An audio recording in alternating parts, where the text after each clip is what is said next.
I want to show you an innovative program used to build churches. My program is a unique way that rewards those who were able to give large sums of money to their church or to their family or friends, or can even be used to increase their own cash flow. This program will reveal how owners of large assets are able to donate to their family members or church, receive an income for life for doing so, and have the very same asset returned back to their estate tax-free upon their death.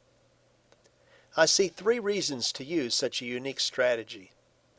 As a means to donate large sums of money to the church or building fund, as a means to pass large sums of cash to their loved ones while they're still alive, as a way for asset holders to increase their own cash flow. This strategy revolves around 2 traditional financial products, a pension for life and a life insurance policy. Permit me to give you a few examples. Now let's look at the situation of Joe, age 72, and Ruth, age 67, who have 6 grandchildren. They'd like to help all of the kids with the cost of an education. They just don't know if they want to permanently part with some of their assets in order to do it. How might we be able to help their family with no out-of-pocket cost to them and without depleting their assets? Joe and Ruth have some large assets, including $1.2 million in CDs with very low interest rates. Now, what if we had them loan each of their grandchildren $200,000? These loans would require an annual interest payment of 4%, or $8,000 per year from each child. That means that if each of Joe and Ruth's grandchildren receive $200,000 cash, they will each also be obligated to pay Joe and Ruth interest each year on the loan of $8,000 per year, assuming an annual interest rate of 4%. Of the $200,000 each grandchild receives, they'll deposit $156,785 into a medically underwritten pension for life on the life of Joe. It would generate income for each of the grandchildren at $16,000 per year for as long as Joe is alive. From the income of $16,000 per year, they will buy a life insurance policy on the life of Grandpa Joe in the amount of $200,000 at an annual premium cost of $7,840 per year, so that they can repay the loan when Joe dies. So let's summarize. Out of the $200,000 they have to deposit for the pension, $156,784. That gives them an annual pension income of $16,000 per year. Out of that, they pay 2 payments. One is the life insurance premium of $7,840, and the other is the interest payment to the grandfather in the amount of $8,000. That leaves each grandchild available cash $43,216. But now, Joe and Ruth's estate got back the full $1.2 million tax-free upon the death of Joe. But what if Joe and Ruth wanted to help their church instead? They could create an LLC and loan the money to it, and could donate the same $259,296 and receive a nice tax write-off. If yours is like most churches, then you would rejoice if you could help your members prosper. This strategy helps members enjoy returns that they would not find elsewhere unless they place their money at great risk. Bob and Brenda have approximately $600,000 in an IRA. They want more benefits for them and their heirs and less to go to the IRS.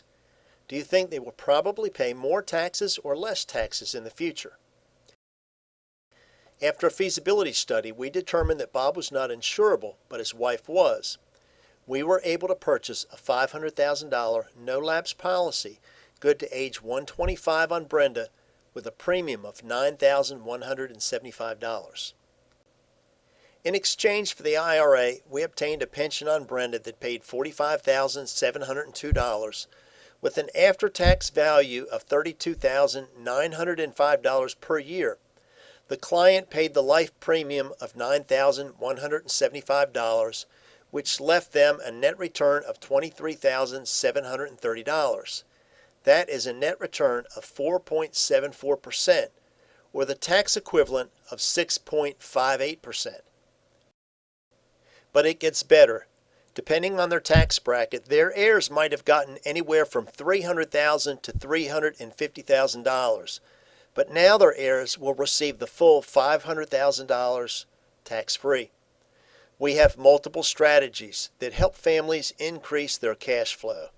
We need 8 to 12 weeks to determine what method would benefit them the greatest. Let's look at the example of Jack, age 70, who has an account with a balance of $750,000 that he does not need to generate current income. Jack would like to donate to his church during his lifetime, but would also like to pass the $750,000 on to his heirs.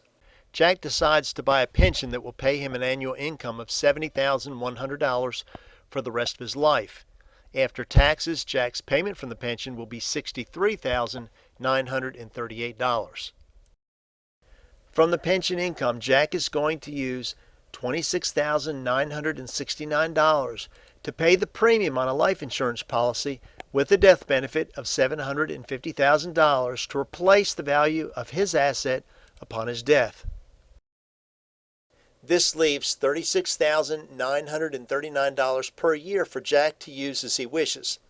In this case, Jack is using $30,000 to give to his church every year, resulting in a charitable deduction of $15,000 each year the donation is made, resulting in a $3,750 tax reduction for his donation.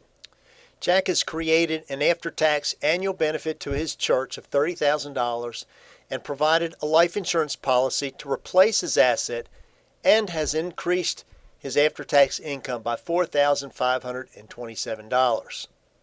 And also, the beneficiaries of the life insurance death benefit will receive the proceeds of the $750,000 income tax-free.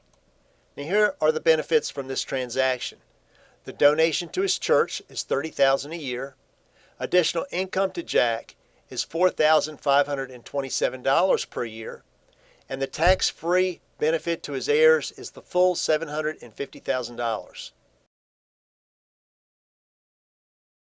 Jason has an asset of $500,000 that is subject to market risk and wants to donate money to his church's building fund, but he has planned on passing it on to his family. We show him how he can do both. So Jason creates an LLC and loans it the $500,000 asset. In return, the LLC must pay Jason interest-only payments at 5%, or $25,000 per year. So the first thing Jason did was create a stable income. Now, since this is a real loan, the LLC must pay back the $500,000 upon the death of Jason. So it secures a life insurance policy on the life of Jason for $500,000, which will go back to the estate tax-free upon his death. The policy costs $17,000 per year. The LLC then takes $352,586 and buys a pension for life for as long as Jason lives. The pension will pay $42,000 per year, which is used to make the interest payments to Jason of $25,000 and to the insurance company for the premium of $17,000. That leaves $147,414 to jumpstart his church's building fund. So let's look at the benefits to Jason. He converted an unstable asset to a 5% return, or $25,000 for life. He gave $147,414 to his church with all the tax advantages. He left his estate the full $500,000 behind tax-free. And he left his legacy while yet still alive. To explore possibilities, all we need to do is to obtain medical records and complete a feasibility study. No applications are required. Results take 8 to 12 weeks, and the study is reviewed by a team of experts who negotiate with the insurance companies and obtain legal advice. Now, possible sources of the assets include houses, real estate, IRAs, CDs, large life insurance policies with cash built up, stocks and bonds, or annuities. By using smart money techniques, churches can raise large sums of money or bring great benefits to its members. All it takes is one donor and a church can transform itself without prolonged fundraisers or placing a burden on those who are often the ones who can least afford to give. What I have shared here could be the answer to your prayers. It is a solution that blesses all parties, and it could be just the thing that opens up the floodgates of heaven upon your church family. The only way to find out is to expose your church members to these sound money concepts. It has worked for many churches and charities and provides a way for people to give without loss. Now, how awesome is that? Call or email me if you'd like to share this with your church.